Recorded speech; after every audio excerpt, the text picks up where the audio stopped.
Do you know all the things your brain needs? Hi, I'm Bernice Hunt, and I am a brain health specialist. I work with women just like you who are starting to notice a few memory challenges, and I help you to stay sharp so that as you age, you can still travel, have fun with your grandkids, and experience new adventures without missing a beat. As a brain health professional, I've seen scans and scans of brains of 80-year-old people. Some of them, their scans were very, very healthy looking, and others were extremely unhealthy looking. And the difference was basically in if they continued to give the brain what it needed or if they stopped giving the brain what it needed. Did you catch my last video? My last video talked about the two gifts that God has given us for our brains, neuroplasticity and neurogenesis. So if you didn't watch it, you can still find it on my YouTube channel or on my Facebook page and see how those gifts help our brain. But today, I wanted to talk more about what you should be doing to keep your new cells and what you should be doing to make sure that your things get rewired, which is what neuroplasticity does.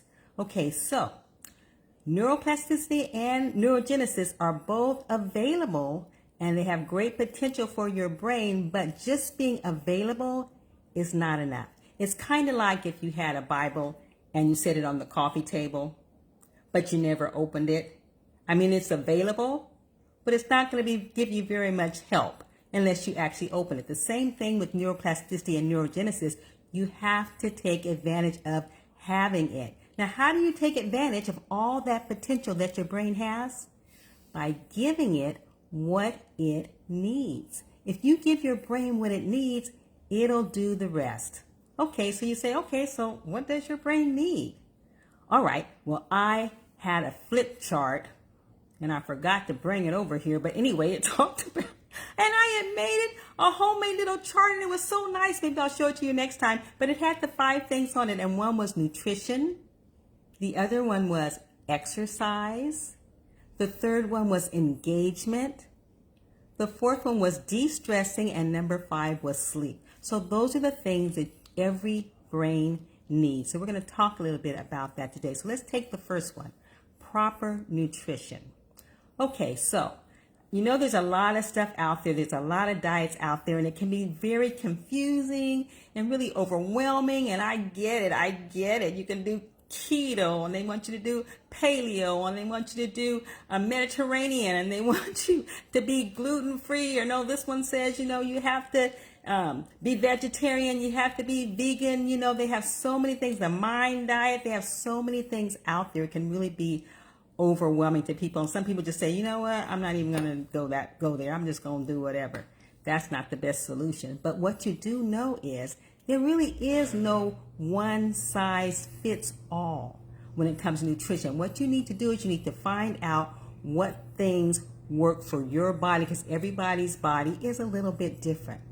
So you need to find out what suits you and go with that strategy. But there are some basic components that these diets have in common that you really need to concentrate on. And one of them is the quality of your food. So you want food that's not really not contaminated. You want to maybe eat seasonal foods, eat foods that are in season. Yeah, and you want to really pay attention to how you cook your food, things like that determine the quality of food that you're eating. You also want variety. And just about every diet of those diets talk about variety of your foods, and they say, eat the rainbow, and that's really important as well. So you can get the nutrients that are in different fruits and vegetables. You can get all of that. You also want to look at the things that are essential to your brain. Hydration, drinking water, that's going to be in all of them. Drinking lots of water. Yeah, your omega-3s, your vitamin B. Yeah, all of those things, your healthy fats, those are going to be in there that you're going to need for brain health, okay? And all of them talk about what to avoid. Well, processed foods, you got it, processed foods, refined sugar. You don't want that in your diet, whichever one of the diets you decide to use. So that has to do with nutrition. The next one is exercise. And experts say that exercise is one of the most important tools when it comes to increasing your chances of not getting Alzheimer's. So if you want to lower your risk of Alzheimer's, you need to exercise. Now, I know that's a tough pill for some people to swallow, but the good news is they're not talking about so much the intensity of your exercise, although cardio is great and is highly recommended. They're talking about the consistency of your exercise. Make a regular habit, weave it into your life. Get that movement every day on a regular basis and find something that you love to do so that you'll do it. You'll do it just about every day.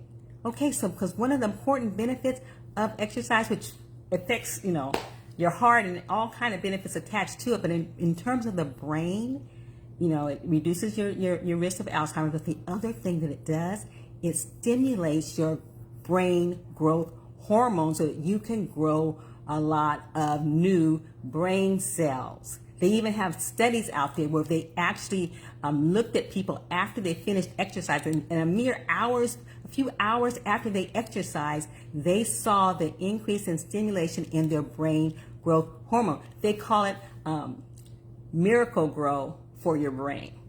It's like fertilizer when you exercise, it's like you're speaking fertilizer on your brain to promote the growth of the new brain cells. And so exercise is so very, very, very important. Okay, the other thing is engagement. To engage. When I'm talking about engaging, I'm talking about stimulating your brain. Have some activity going on. Just like if you sit around and you're stagnant and you're sedentary in terms of the rest of your body, that's not good for your body, and it's not good for your health, and it promotes, and sets the atmosphere for disease. It's not good for your brain either. Your brain needs stimulation. It needs to do something. It needs to be active. You know how they say to use it or lose it? That applies to your brain. You want to use your brain as much as possible. And a lot of people make the mistake of, as they get older, and especially after they retire or finish working, they start doing less activity that stimulates their brain. But you want to get out there and you want to interact with people, have conversations. You want to learn things. You want to be a lifetime learner where you're always learning something or teaching or tutoring someone else, because you got a lot of wisdom, you got a lot of stuff going on that you can show people, especially the kids, but other people as well. So you can be a teacher, you can be a volunteer and get all that engagement going. Also, you can do what they call neurobics. Neurobics is how you challenge your brain with new experiences or new routines or things done another way, that your brain has to think and it has to discover and it has to problem solve, all of that to get that brain in motion, to get it going. So there's a lot of neurobic activities that are fun to do, interesting to do, that will challenge your brain. So that's what the engagement is talking about. So we talked about nutrition, we talked about exercise, we talked about engaging your brain. The next one is de-stressing. Okay, so de-stressing, we know about that. That's when we're trying to remove the stresses and toxins that are in your life. And that it's impossible to get them all out. It's impossible to get all the toxins out of our environment and our lives. It's impossible to get all the stress out of our lives, but you can do what you can. I like the serenity prayer when it comes to that, So you're going to do the things you can do. You're not going to worry about the things that you really don't have any control over. So but we're talking about your environment. There's a lot of things regarding your environment, your household, your personal care, those things that you can have some control over in terms of de-stressing, getting those toxins out. There's things with your food. You can make better food choices. You definitely can make better relationships. You can cut some people loose, cut some people off, and not put yourself in situations that are going to be stressful. So we're talking about that, but we're also talking about finding some me time, doing some stress relieving activities like Calgon, take me away. And some people look at that as being selfish, and they keep sacrificing themselves and never taking time for themselves, and that is not healthy. And in the long run, it may backfire on you, because your brain may just give up, and then your loved ones, the ones that you were doing all this sacrificing for, are going to have to take care of you, and you become like a burden on them, which is the last thing that you wanted. But you need some me time where you can just get away and be with you and find some stress relieving things to do that's going to get you into that parasympathetic mode, where you're going to rest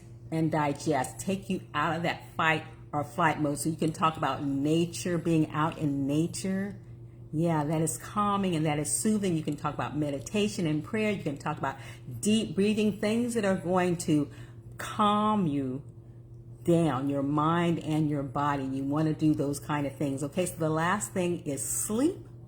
And sleep affects everything about our body, but especially important when it comes to our brain. And unfortunately, we tend to put that on the back burner a lot because we have so many things to do. We're so busy or whatever. We kind of make that not a priority, which is a big mistake when it comes to our brain. Because guess what? When you are sleeping is when your brain is cleansing itself and cleaning everything up. All that day activity, when it was so active and there were oxidative stress flashing here and there and all these chemical reactions going on and all this stuff going, and the brain really doesn't take the time then to clean up stuff and to push the things out, but it reserves that activity for nighttime when you're asleep and your body is still. That's when it comes in, and they have the glymphatic system that's in your brain. It's like the lymphatic system, but it's in your brain, and they call it the glymphatic system. And so it kind of brings in, has a shampoo, like shampoos your brain and washes all that stuff out and cleans all that stuff up, and it does it while you're asleep. So you have to get proper sleep so the brain can do it, because you don't want all that clutter stuff piling up in your brain, damaging your brain. Okay, and the other thing it does when you're sleeping is it stores and reorganizes stuff. It's like house cleaning for you. That's the time. It's just like when you have the kids running all through the house all day long, and when they finally take a nap or they finally go to bed, oh, good. Now I can clean some stuff up. I can reorganize and put some things away. That is what your brain is doing as well at night. And the other thing that's really important for you and anyone, your children and anyone who's learning or in class or whatever, is that it solidifies or it cements the things that you have learned for that day. New things that were brought to you that you were learning that day that you learned. A good night's sleep puts it at the mastery level for you. It's the studies that have shown that they had like two different groups, right? Physically and academically. Either way, either groups. If you learn something that day, and you don't get a good night's sleep, you go out and party hard that night or stay up all night watching TV or whatever, the next day, what you had thought you had learned that day, the next day, you haven't learned it. You haven't learned. You haven't kept that same mastery level that you had short term during the day. Your brain did not have an opportunity to cement it in, to seal the deal for you. And they found the ones that did get a good night's sleep after learning something that day, the next day they had a high level of retention and mastery of that skill. So that's really, really important, not just for you, but for your kids, for your grandkids, because you can't make it up. They had this in the study. They even went back and tried to catch up. Like they didn't have a good night's sleep that night, but they went and they got a good night's sleep the night before. Too late. It's not the same effect. You have to sleep that night, the night that you learned it. You have to have a good night's sleep that night. So that's really important regarding your sleep. Okay, so one of the sleep experts that I was listening to was talking about nobody has perfect sleep all the time. So don't worry about that. Don't have a fit if you have a night that's not as good as you really do. No one has perfect sleep all the time, but your sleep can get better, especially if you know the things to do, and you can go ahead and do those things that will optimize sleep for you. One thing is having a consistent sleep time. Go to sleep the same time 7 days a week. I know that's easier said than done. 7 days a week, go to sleep the same time and get your 7 to 9 hours of sleep. That's very important. Your sleep, what they call your sleep sanctuary, is also very important. The room environment that you have induces optimal sleep for you, okay? So that can make you sleep better depending on the temperature in the room and all of those kind of things. Also with your sleep, you need to have your circadian rhythm set. So that's talking about morning sunlight, getting that morning sunlight, and eliminating that evening blue light. Both of those things. The sunlight is going to set it for you, your sleep schedule for you, and the blue light is getting rid of that blue light in the evening is going to let your melatonin increase the level where it needs to sleep. And also in terms of limitations, you need to limit some things too to optimize your sleep, like your caffeine and your alcohol and even your exercise. You don't want to exercise too close to your bedtime. So if you do those things, you will get better quality sleep. So we want to think, what does the brain need? Yep, it needs nutrition. It needs exercise. It needs engagement, it needs de-stressing, and it needs sleep.